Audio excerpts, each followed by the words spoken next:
Grabe nga, tingnan nyo ang ginawa. Ibalibag ba naman tong si Dos? Siyempre, daily routine ni Hercules, sa labas siya ngayong hapon at may mga kasama siya today. Pakinggan nyo.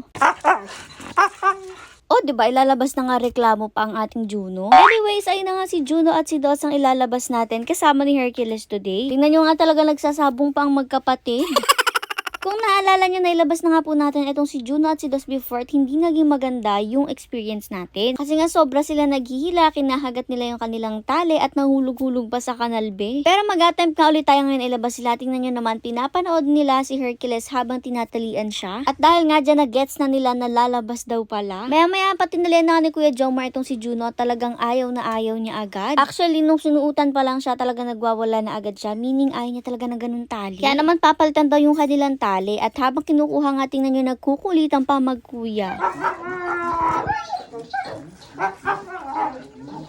Yes po, ganyan po talaga sila magkulitan, lalong ang inaasar ni Kuya itong si Juno kasi sobrang daldal naman talaga. Tinanggal na rin nga yung kanilang training leash kasi ang ipapalit nga sa kanila ay harness. Tingnan natin kung mas magbe-behave ba sila sa labas kapag harness yung gamit sa kanila. Eto nga si Dos hindi pa magpatanggal ng training leash sa kanyang kuya kaya naman nahirapan din sa kanya. Pero alam nyo ba na mas mahirap talaga magsuot ng harness dito sa dalawang to? Eto kasi dalawang magkapatid na to ayaw nang hinahawakan sila kaya naman tingnan nyo hirap na hirap at full force pa paglalagay. Buti na lang at kabit din itong kay Dos at nung ang kanyang kuya daddy na nga ang naglagay, ayan behave naman siya. Si Junong daldal, ayan nakaabang naman na siya yung lagyan. Pero syempre nagpahirap din siya nung nilalagyan niya kanya kasi hinangat-ngat niya nga po yung kanyang harness. Pero ayun na nga silang dalawa, apaka-cute, bagay na bagay sa kanila itong ganitong harness at for the go na nga sila sa labas. Anyways, full force din ang ating tatlong kuyas. Lahat sila ngayon ay magpapalabas dito sa mga to. Ayun na nga napahiwalay pa si Juno, sala yung punta niya. Kala niya dito yung punta natin. Kaya naman napag-iwanan na siya ng dalawa pero sumunod naman siya agad at run talaga. Buti na lang at nag-stop si Hercules dito kasi nga usual stop niya yan. Inshallah, diba parang bus lang, may bus stop. Alam nyo ba, so far medyo okay naman sila. Mas behave, mas okay at mas nag-enjoy nga sila ngayon as compared sa kapag naka-training leash sila. Siguro nga kasi sa sobrang paghila nila kapag naka-training leash sila, nasasaktan din talaga sila. That beats the total purpose of the training leash kasi nga kaya training leash yung ginagamit natin para malesen yung paghihila-hila nila. Kasi kapag naghila nga ang dog, mas nagkakaroon ng tension sa kanyang leeg. Kaya naman ang tendency ay hindi na siya masyado maghihila at mas makokontrol mo yung dog mo. Syempre, mas magiging madali rin yung pag-walk nyo. As opposed to harnesses, mas meron namang control ang mga dogs kapag ganito yung gamit. At syempre, mas malakas din yung force nila if maghihila sila kasi nga ito ay nakatouch sa kanilang body. Usually kasi kapag mga harnesses na ganito ginagamit if magbabike sila tapos sila yung maghihila. Kasi nga mas malakas yung force nila kapag ganitong harness. Kaya naman mas madali kung mag-walk ay ang gamit ay training leash. Pero feel ko nga ay talagang greatest enemy nitong si Juno at si Dos ang mga training leash. At mas bet nila ang mga harness. Kasi pala desisyon tong mga to, gusto nila sila yung may desisyon kung saan sila pupunta.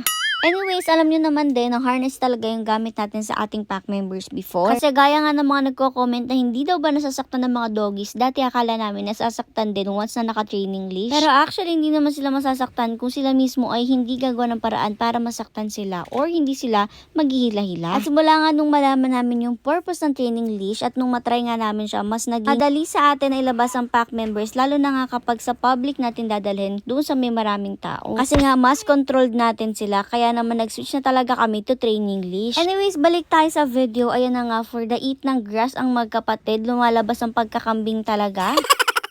Pero maya-maya rin lang, ayan, umalis na nga sila dyan sa may damuhan para nga makapaglakad-lakad na tayo pa uwi. At dahil nga may kanal dyan, binuhat na lang ni Kuya Edmore etong si Dos. Ayan, ginanyan na lang talaga niya. Kaysa naman mahulog pa siya sa kanal. Kasi nga hindi rin talaga marunong tumalon sa kanal etong si Dos or umiwas. Kaya naman ginanon na lang siya ng kuya niya. Nag-run na nga lang din sila pa uwi kasi nga napag-iwanan na sila ni Kuya Juno niya at ni Hercules. And fun fact, alam nyo ba na itong si Juno at si Dos lang ang ating male na hindi anak ni Hercules. And the rest ng ating mga males ay talagang Junakis lahat ni Hercules. Anyways, ayan, may pagbalik nga po sila kasi nga magpapakapagod pa daw. Kaya nagtakbo ulit sila pabalik dyan. Pa kasi talaga sila masyado napagod. Alam niyo naman to si Hercules, kapag di siya napagod sa paglabas niya, talagang magpapalabas ulit. Abang si Juno naman, ayan, bigla siya naging statwa. Tumigil na lang dito sa Gedli. Kala mo talaga nakakita ng multo, biglang natigilan. Pero parang nagpahinga nga lang siya saglit kasi maya-maya tumakbo na rin nga po siya. Sumunod kay Hercules at kay Kuya Dos. Nung dito na nga sa may padulo, ayan, kaya naman pala siya nagsistop kasi nagagalit na naman siya sa kanyang harness. Kaya naman ayan be, talagang umupo na nga lang po siya at pinanood na lang niya yung dalawang magtakbo-takbo. Pero wag ka be, kasi nung makita niya na malayo na yung dalawa, saka lang siya sumunod. Ganun pala yung gusto niya. Papalayuin mo na yung dalawa, tapos saka siya tatakbo. Pero in fairness, ang bilis niyang tumakbo kaysa dun sa dalawa. Talagang naabutan niya. Galing din pala nito si Juno natin talaga nga lang mainitin yung ulo. Anyways, pagbalik nga po natin dito sa mansyon, ayan kumakain na dito yung mga doggies. Namigay na pala ng pagkain nila